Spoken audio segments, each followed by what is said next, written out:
Hey guys, Josh at Bane Tech. I have a unique unboxing for you today. This is the Motorola Photon Q, and it's actually more so about the service that it's on than more than the device. But I want to take a look around the device first before I test out the service, which will be a follow-up video to this video because this is the device and all, but I want to test out the service. And what's neat about it is Scratch Wireless, and it's completely free texting, free data, free voice, and it's because it's run off of Wi-Fi. Now, there's some pretty cool stuff about it, and we'll get more into that later. But first of all, let's take a look at the device, so stay tuned.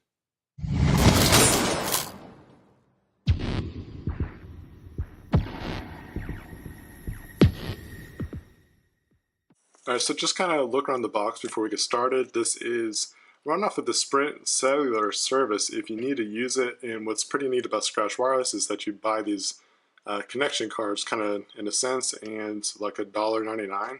And that's usually just to get you from between Wi-Fi points. So like if you're traveling from home to work, obviously you're not going to have Wi-Fi in the car. So if you need to use your phone, you have that cheap service just to get you from point A to point B kind of thing. But here is the box itself. It's, recyclable material, and it is the Motorola Photon Q. It does have 4G LTE connectivity, and it's again through Sprint. Never actually used Sprint before. I've been a Verizon subscriber, and this box is pretty minimal. You get a little bit of information here in the back of what it supports. It's Android, obviously, Wi-Fi certified, Bluetooth, and HDMI. So let's go ahead and get this unboxed. So to start off with, we have a quick start guide, and it's about the Photo Q, or Photon Q, I should say. And it's just going to be your basics. So to take a little closer look at it real quick is, charging your phone. Step 2, powered on, very basic stuff. So it's going to give you an unlocking phone, activation, all that kind of stuff. You connect to Wi-Fi, making calls via Wi-Fi versus cellular. So that's pretty neat that they have this information. Sending a text, this is definitely basic stuff. If you're familiar with a smartphone or anything like that, this is going to be, basic to you. But, if you're just starting out getting a smartphone, this is something you're going to want to take a look at. And if you need any more information, just head on over to scratchwireless.com. So here we are with the device. So we have the quick start guide, and then we got the Photon Q here. Let's see what else we get in the box. Looks like we have a Sprint version of a quick start or guide, and we got our charging cords and adapters. This is just a one port, so basic standard AC adapter, micro USB. So this is your data and charging cable, so you want to hold on to this, and our lovely paperwork. Let's take a look at the device real quick, just kind of look at the structure of it. And actually the first impression that I had was back when I had my original Droid, the Motorola Droid 1, because it's a QWERTY keyboard, and it just kind of kept that little feel, the Droid 1, the 2, the 3, I think 4. How many are there now? There's a bunch of those Droid ones. So the slide up, it definitely reminds me of that. It kind of has that front face of the Razor. It's got that the flat front, and then it's got the kind of curved off corners. On the back of the device, it gives you your phone information, the MEID number, the hex, just basically your ESN number, and it's like in the form of a sticker. So you're gonna basically peel that off. I would just hold on to it to the side, put it back on the box or something like that. Once you take off that sticker, you're gonna notice that the back has kind of like a texture to it. You can kind of see from the angle of the camera. So it kind of feels good in the hand. Now compared to just a normal device, it's a decent size. It's not too big, not too small. Next, let's take a look around the device, the buttons and the ports, and see what there is involved with that. On the right-hand side of the device, you have your volume controls, a dedicated camera key. Looks like we got a little port here for an SD card. There's nothing on the bottom. And here on the left-hand side of the device, you have your USB connection The HDMI connection is actually pretty cool because Motorola does have a lot of accessories that are compatible with that, and you can connect it to your TV and use some of the mirroring features and options that you can do with your TV. So it's pretty neat, and I like how Motorola does that. It's one of the few companies that still does include a HDMI connection. Up at the top, it looks like we got our power button and then our 3.5 millimeter headphone jack. Let's turn this on back to the back side.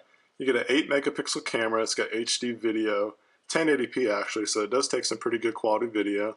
And you have our LED light.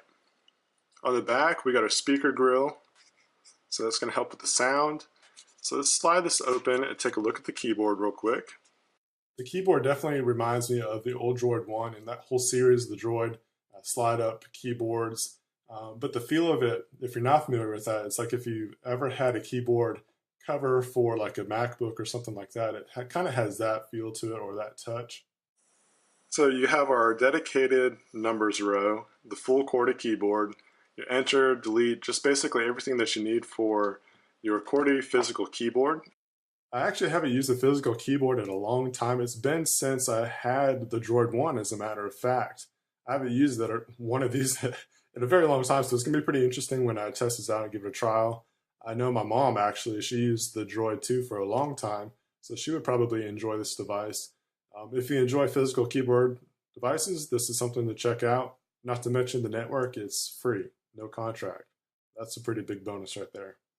Let's go ahead and power this on and see what the boot animation looks like and all that jazz. So here we go. And to turn this on, just get the power button here at the top. Now that's the standard Motorola boot animation logo. It reminds me of the Droid series, so that's kind of neat.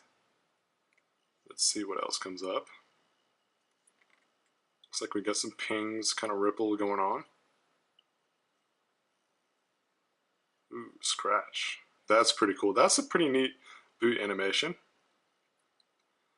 Okay, so we're greeted right away with the welcome screen that you normally see on just about every Droid.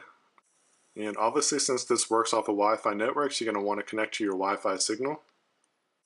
This is going to be where you're going to sign into your Google account.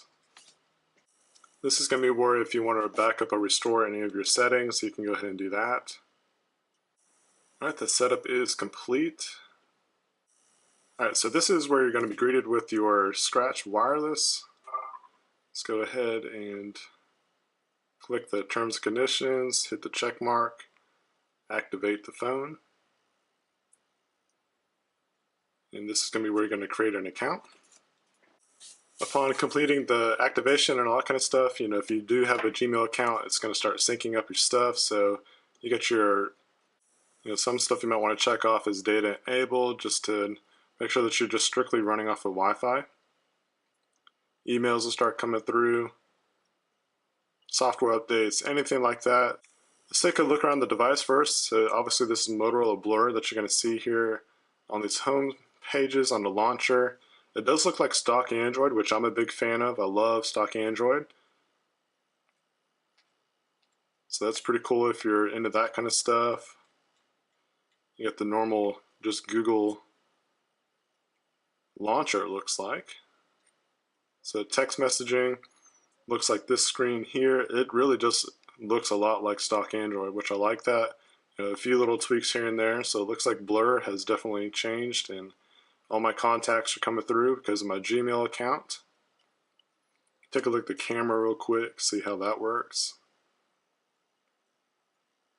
Looks like you can touch to focus.